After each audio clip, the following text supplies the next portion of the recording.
Alrighty, welcome back everyone. We just talked about some spring overreactions from the Big 12. Definitely a lot to unpack in that weird conference this upcoming year. But let's get to a Good Vibes Monday and let's talk about this College Football 25 Deluxe cover. Someone at PlayStation made a little bit of a mistake and accidentally put it up on their store, and I'm very happy they did because it got around Twitter. A ton of stuff has gotten around Twitter over the last couple of days. You don't really know exactly what is real and what is fake, but this looks pretty real, and I definitely think that it is because EA tweeted something where it sounds like they were not expecting this to be up, but everyone had thoughts, everyone had, gripes or things that they loved, and so I had thoughts, and I want to break those down for you guys right here. But this is a very, very interesting thing, and it's something that we've all been looking forward to for quite some time, and when you look at this cover, it gets you just more juiced up, right?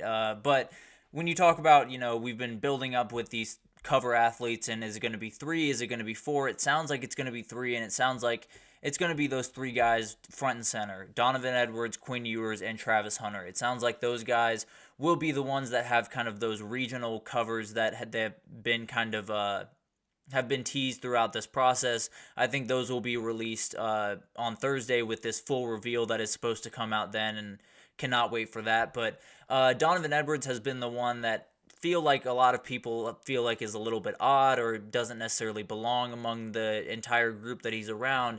But the reality is, when you look at what Donovan Edwards not only did last year, but what he's capable of doing this year, I think it makes a lot of sense. He was the best player in the last college football game that we saw in the national title, where he won the MVP. He scored a touchdown, did incredible things in that game. He is, a part of the team that just won the title, the reigning national title winners in Michigan. You had to get him on there one way or another. Now, that being said, now that they have three people, I thought they were going to have four, given that they have Quinn Ewers on here and they have Travis Hunter on here and every other player that has their name on here is an offensive player. I would have loved to see Will Johnson, or I would have loved to see Mason Graham, or one of the defensive players on Michigan get a little bit of shine here. But when you talk about, marketability, it's the offensive players, and that's just kind of the way it is. So I understand where they're coming from for that. Travis Hunter is another guy that some people were a little bit confused by. A lot of people expected Shedeur Sanders to be the guy on the cover, and I kind of went the way of Travis Hunter mainly because I felt like the SEC had quarterbacks to choose from, and they definitely did. They picked Quinn Ewers in this one, and I was a little bit surprised by that. I went the way of Carson Beck, partly because I felt like next year when, Arch Manning is likely the starter at Texas and is likely in the game, they'd want to utilize that to the nth degree. But maybe they still will. I'm sure they still will, to be totally honest with you. But it looks like Ewers got his shine here. Will get probably his own cover, but that doesn't mean there weren't other guys on here. You see Carson Beck, Jalen Milrose on there. Quinshon Judkins made the cut for Ohio State. Everyone else is, a nameless, faceless character, but it's incredible to see the amount of detail that is being put into this game, and it feels like this is just another example of how much effort and how much time is being put into every aspect of this game, whether it's the calls that are made by Chris Fowler and Kirk Herbstreit, or having different staffs, not only Chris Fowler and Kirk Herbstreit, having different people calling different games, and all of the stuff that is being put into this game. It just feels like the people that are making it have an understanding of what this means to all of us, which I think is a whole lot. But let's get to kind of what I think about, everything else in this, not just the main pieces, but I'll start with kind of the things that I don't love so much. There's not a ton, to be totally honest with you, but then we'll get to the kind of the good stuff that I saw. There isn't a ton to pull from the bad. I think if you were going to have flags in the background, not having Old Crimson as one of the flags is a big time miss. It would have been a great nod to College Game Day and just what that, it's a flag that I feel like every college football fan knows at this point. Would have been a great addition to the incredible group of flags that they have up there already. Then you have the Notre Dame player to the left of Quinn Ewers. He's wearing the number 2. No disrespect to whoever's wearing number 2 at Notre Dame, but I think that probably should have been number 0, where you have Xavier Watts or you have another player, with a bigger player on that team as the number. Obviously, you're not going to have your name because Notre Dame doesn't do names on the back of their jersey, but having the number match probably the biggest player on the team in Xavier Watts, I think would have been a good addition. And then, as I said before, a little bit offensive player heavy. But I understand that. I get that's what it's kind of pushing, but would have loved to see some defensive players get a little bit more shine than, one guy that plays both ways. But other than that, that's about all bad that was on this thing. I think it's going to be incredible, and I think overall they did an incredible job. But some of the great things on here, it's awesome seeing the names on this jersey. Obviously, this was a very intentional move by them to make sure that people saw it, right? That people understood. They're making sure that all of these guys are in the game. They're highlighting, the different in this game comparative to the ones that were available 11 years ago or 10 years ago. So it's incredible to see that. Obviously, I think they just about got every single team in. You can see Oklahoma, USC, you have Penn State in there, Florida in there. There's Kansas is somewhere in there's just a million teams represented, which is obviously what you want to do with this.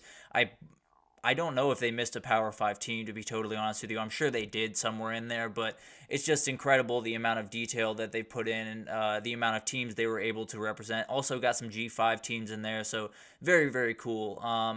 Every big brand in the sport is pretty much front and center. When you talk about Texas and Michigan and Bama and Georgia and Ohio State, and you see USC, Notre Dame, Oklahoma's right there, and then obviously Colorado being what they are right now, all of those teams are going to be the biggest sellers of this product, right? Whether it's the fans of those teams or just people that follow college football in general, those are the teams that they know. They see, the Longhorn color, and they know exactly what they're looking at. They see the Michigan helmet. They know exactly what they're looking at. Ohio State the same. So it's definitely a great thing to have those front and center, have some of the biggest players with Quinn Ewers, Milroe, Beck, and Travis Hunter all front and center. All of those are super important, and I think it's going to be just incredible. It's going to be one of those things that definitely helps them a lot. And also, when you look at this cover in particular and the three guys that you have in front of you, all three of those guys are not only going to be huge parts of their team, but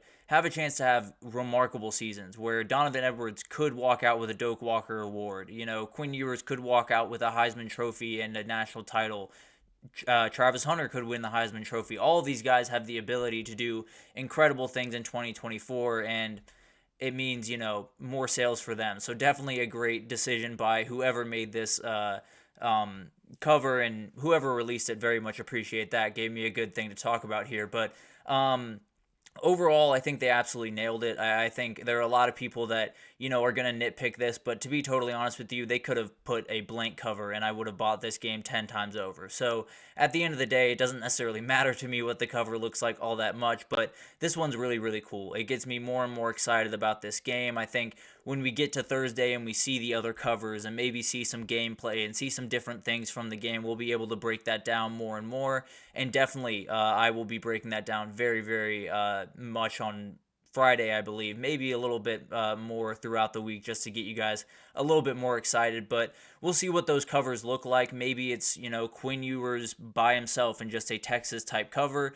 Maybe it's an SEC themed cover where you have Quinn Ewers front and center, but you also have Carson Beck and Jalen Milroe and some of the Jackson Dart and some of the other guys on there as well. So I don't really know what those are going to look like. Cannot be more excited to see them. I think this is comfortably the most anticipated game for me in my lifetime. I'm sure for many of you, you're very much looking forward to this more than you've looked forward to anything else. I will definitely be locked in my room when it comes out, grinding out Dynasty mode with UNLV and playing Road to Glory and doing all the incredible things that this game is going to have to offer. Again, very much appreciate whoever made the mistake over at PlayStation for putting this up, because it's just great content, got us all very, very excited, and definitely added a little bit to the show today. So very much appreciate that. We will definitely follow up on this on Friday, where we get the big full reveal. We'll break down all of the different covers and all the different takeaways from that big time reveal that's coming on Thursday. But for the time being, that'll do it for us here at the GSMC College Football Podcast presented by the GSMC Sports Network. Your support means a lot to us, so please remember to subscribe to the show, leave a positive review. It does make a huge difference for us.